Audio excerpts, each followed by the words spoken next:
Hello दोस्तों, नमस्कार। आप सभी का स्वागत है हमारी एक और नई वीडियो पर। किसान साथियों, इस वीडियो के माध्यम से हम चर्चा करेंगे कि बैगन की खेती किस प्रकार करें आधुनिक विधि द्वारा। जैसे कि किसान साथियों, इसमें लगने वाला रोग के बारे में बात करेंगे और साथ में आप वैरायटी कौन सी लगाए, 1 एकड़ में कितने बीज की रिक्वायरमेंट पड़ेगी, बैट की तैयारियाँ किस प्रकार करें, स्प्रेइंग शेड्यूल, खाद शेड्यूल के बारे में टॉपिक टू टॉपिक एक एक बात के बारे में इस वीडियो में बात करेंगे, जिससे इसकी खेती पूरे भारत में किया तो जाता है किसान साथियों। और ये जो है भारत के सबसे ज़्यादा बिकने वाले सब्जी में से एक है। तो चलिए वीडियो को स्टार्ट कर लेते हैं। जो सबसे पहले इसकी बात कर लेते हैं उन्नतशील वैरायटी की। तो उन्नतशील वैरायटी किसान साथियों VNR की 212 और F1 हाइब्रिड ब्रिंजल के नाम से आता है 407, ये भी किस्में बहुत अच्छे होती है। और जो है किसान साथियों BSS का 866, इनका भी वैरायटियों का आप चयन कर सकते हो। चौथे जो नंबर पे है VNR की 125, तो इन वैरायटियों को आप लगा सकते हो खेतों के अंदर। ये जो वैरायटी है किसान साथियों अत्याधिक जो है रोग प्रतिरोध क्षमता वाले होते हैं तथा इसमें उपज जो है अत्याधिक मात्रा में देखने को मिलता है और कम लागत पे भिंडी की खेती हो जाती है। बात कर लेते हैं इनके उगाने का समय। तो जुलाई से अगस्त के बीच में इसे उगाया जाता है और जनवरी फरवरी के बीच में इसे लगाया जाता है और साथ में अप्रैल माह में भी इसकी खेती की जाती है।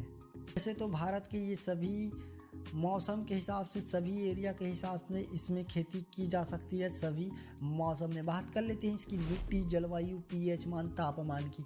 तो मिट्टी किसान साथियों ये भारत के सभी प्रकार की मिट्टी में ये जो है उपज अच्छे तरीके से देते हैं। साथ में ही बालुई, दोमट मिट्टी, रेतीली मिट्टी में ये सबसे ज़्यादा उपज देती है बैगन की खेती। जलवायु की बात करें तो उत्तम निकासी जलवायु वाली होनी चाहिए। खेत जो है समतल रहना चाहिए, भराव की स्थिति नहीं होना चाहिए। pH मान की बात करें तो किसान साथियों pH मान जो है किसान साथियों 5 यानी कि 5 से 7.5 के बीच में pH मान होनी चाहिए। तापमान की बात करें तो ये सभी मौसम में जो है उपयुक्त हो जाता है। भांटा की खेती पर भी मौसम में सर्वाइव कर लेता है। तो किसान साथियों 1 एकड़ में जो बीज की रिक्वायरमेंट पड़ेगी वो है 70 से 80 ग्राम बीज ही आपको लेना है 1 एकड़ के हिसाब से। इसको किसान साथियों बीज उपचारित जरूर कर लीजिएगा। पौधे जब नर्सरी में तैयार कर रहे हो उस टाइम किसान साथियों बीज उपचार करके ही जरूर लगाना चाहिए। बीज उपचार के लिए किसान साथियों आप ले सकते हो मैंको जेब या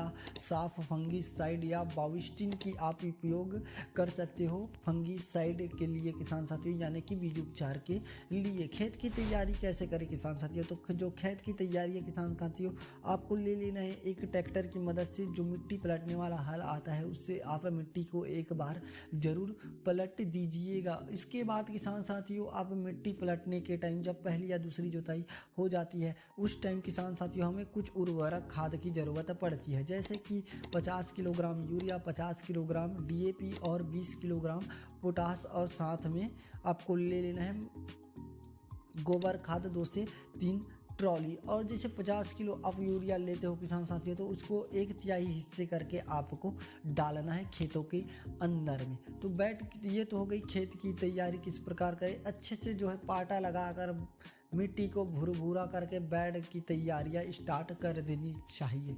बेड की तैयारियां किसान साथियों जो आपको बताया जा रहे हैं उस हिसाब से आपको बेड की तैयारी कर लेना है। तो बेड की तैयारी के लिए किसान साथियों जो बेड से दूरी है वो 3 फीट रखना है और लाइन की दूरी है वो 4 फीट। जो किसान साथियों बेड की ऊंचाई जो है रखनी है 1 फीट रखनी है और बेड की जो ऊपर की चौड़ाई जो रखनी है 2 से 2.5 फीट के बीच में आपको रख लेना है। इससे किसान साथियों जो पौधों की जो दूरी है 1 से 1.5 फीट होनी चाहिए, क्योंकि जब पौधे पास में होते हैं तो उसमें रोग लगने की भी आशंका ज़्यादा हो जाता है। वही बात कर लेते हैं, अगर ड्रिप इरिगेशन से आप खेती करना चाहते हो तो किसान साथियों ड्रिप जो रहेगा वो 16 mm की रहेंगे और मल्चिंग पेपर जो रहेगा वो 25 माइक्रोन की होना चाहिए। मैक्रोन पेपर लगाने से किसान साथियों एक फ़ायदा होता है, इसको हमें नींदवाने की ज़रूरत नहीं लगता है, नींदने की ज़रूरत बिल्कुल नहीं लगता है मल्चिंग पेपर की अगर सहायता से खेती करते हैं तो।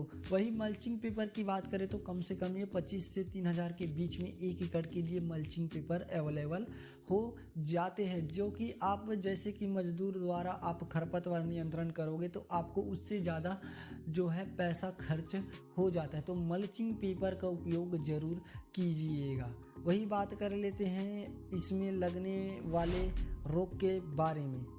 तो रोग तो कई है किसान साथियों, लेकिन हमें समाधान अपने हिसाब से करना होता है। स्प्रेइंग सुडोल अपने हिसाब से करना होता है, कितने दिनों में कौन सी स्प्रे करें, या स्प्रेइंग सुडोल का ऐप मैप बनाकर बिल्कुल चलाना चाहिए ताकि हमारे पौधों में किसी भी प्रकार की वायरस देखने को ना मिले। सिंचाई की बात करें तो सिंचाई किसान साथियों वही आप सिंचाई करते हो, ड्रिप इरिगेशन से सिंचाई करते हो तो 2 से 4 दिनों के अंतराल में आप 2 से 3 घंटा आराम से सिंचाई कर सकते हो। वही फ्लड इरिगेशन की बात करें तो फ्लड इरिगेशन से किसान साथियों 10 से 12 दिन के अंतराल में आप सिंचाई कर सकते हो। गर्म के दिनों में अगर आप सिंचाई करते हो तो फ्लड इरिगेशन से 5 से 6 दिनों के बीच में आप जो है सिंचाई कर सकते हो। तो बात कर रहे थे खाद सुडोल के बारे में और स्प्रेइंग सुडोल के बारे में, इसमें लगने वाले रोग के बारे में। तो लगने वाले रोग तो कई है किसान साथियों, जैसे कि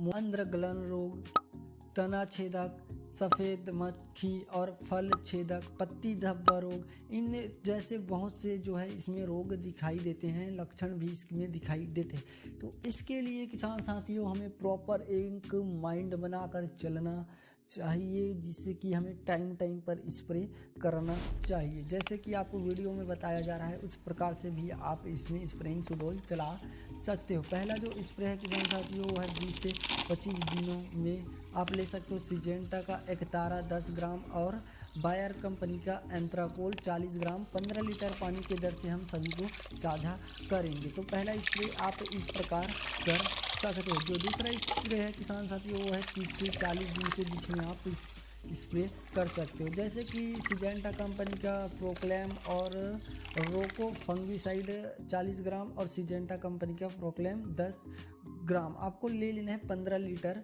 पानी के हिसाब से। जो दूसरा स्प्रे आपकी ये हो जाएगी। तीसरा स्प्रे की बात करें तो 50 से 60 दिन में आपको तीसरा स्प्रे कर लेना चाहिए। बायर कंपनी का सोलेमन और यूपीआर का लॉन्चर गोल्ड 40 ग्राम, इन दोनों को आप मिक्स करके 50 से 60 दिनों के बीच में आप छिड़काव कर सकते हो। इसी प्रकार से चौथा, 5वां, 6वां, 7वां, 8वां, 9वां और 10वां, इन सभी को आप स्प्रे को कर सकते हो। आप वीडियो को डीप करके ज़रूर देख लीजिएगा।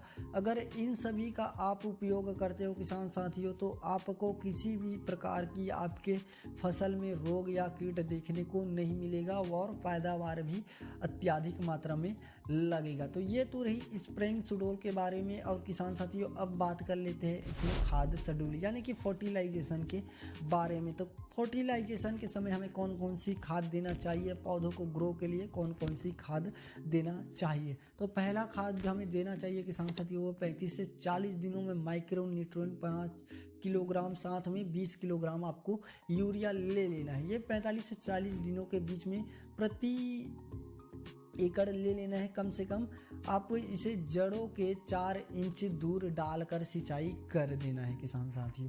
दूसरी जो है खाद शेड्यूल है किसान साथियों, दूसरी जो खाद देना है 65 से 80 दिन में देना है, जैसे कि calcium nitrate 15 kilogram, calcium nitrate 15 kilogram और सगारी का दानेदार 10 किलोग्राम। इसको जो है किसान साथियों आपको पौधों के जड़ से 4 इंच दूर देकर सिंचाई करना है। उसी प्रकार से तीसरा भी आप कर सकते हो। जैसे कि वीडियो में आप स्किप करके बिल्कुल ना देखिएगा तो नहीं तो समझ में नहीं आएगा। तो आप इस प्रकार से इसकी जो है खाद शेड्यूल बना सकते हो अपने हिसाब से किसान साथियों। तो इसमें बात करें ले लाइफ साइकिल की, तो ये पूरे 6 से 7 माह आप इसकी खेती कर सकते हो। और प्रथम तोड़ाई जो है किसान साथियों 55 से 60 दिनों में इसकी शुरू हो जाती है। लागत की बात कर लेते हो किसान साथियों, तो लागत इसमें जो है 80,000 से 1 लाख रुपए के बीच में 1 एकड़ में इसकी लागत देखने को मिलेगा। वही बात कर लेते हैं 1 एकड़ में कितने टन की उत्पादन होती है, यानी कितने क्विंटल की उत्पादन होती है। तो 1 एकड़ में किसान साथियों 80 से 90 टन की आपको उत्पादन देखने को मिलेगा। प्रॉफिट की बात करें तो प्रॉफिट भी वैसी है किसान साथियों, तो जितना ज़्यादा लागत उतनी ज़्यादा प्रॉफिट जो की बात करें तो किसान साथियों 5 से 6 लाख आपको लागत काट के बिल्कुल प्रॉफिट हो जाता है। तो ये तो रही बैगन की उन्नत खेती वैज्ञानिक विधि द्वारा कैसे करें स्प्रेइंग सुडोल के बारे में। अगर किसी भी टॉपिक छूट गया होगा किसान साथियों, या स्प्रेइंग सुडोल या खाद सुडोल के बारे में बात करना है या किसी भी के बारे में चर्चा करना है तो कमेंट जरूर कीजिएगा। और आगे आपको बताएंगे कि इसमें लगने वाला रोग कौन कौन से हैं एवं उन्नतशील किस्म का चयन आप कैसे करें। इस पूरी जानकारी आपको वीडियो के डिस्कशन में और मिल जाएगा। तो जाइए उस वीडियो को देखिए। अगर वीडियो में नए होंगे तो लाइक कर देना, सब्सक्राइब कर देना और बेल आइकन की घंटी को प्रेस कर दीजिएगा।